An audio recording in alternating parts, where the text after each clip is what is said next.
Hey there, welcome back to my channel. In today's video, we're going to be talking about how to build wealth in your 20s.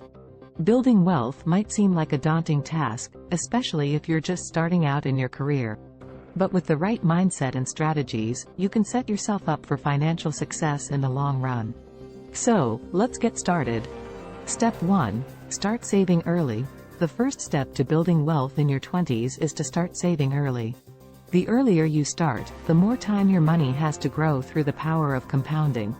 Make sure you're contributing to your employer's retirement plan, such as a 401k, and aim to save at least 15% of your income each year.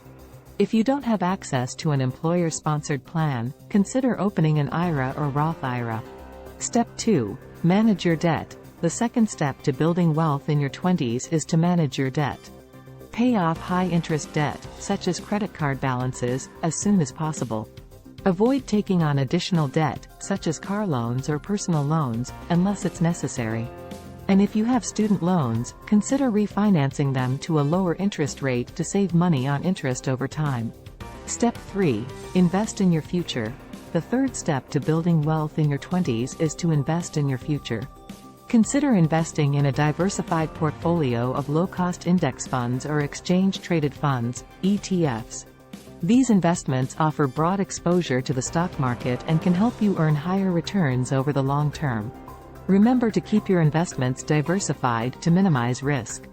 Step 4. Increase your income. The fourth and final step to building wealth in your 20s is to increase your income. Look for opportunities to advance in your career, take on side hustles, or start a business. The more money you earn, the more you can save and invest for the future. Conclusion.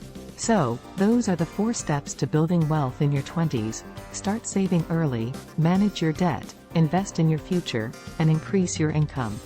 Remember, building wealth takes time and patience, but it's worth it in the end. Thanks for watching, and I'll see you in the next one.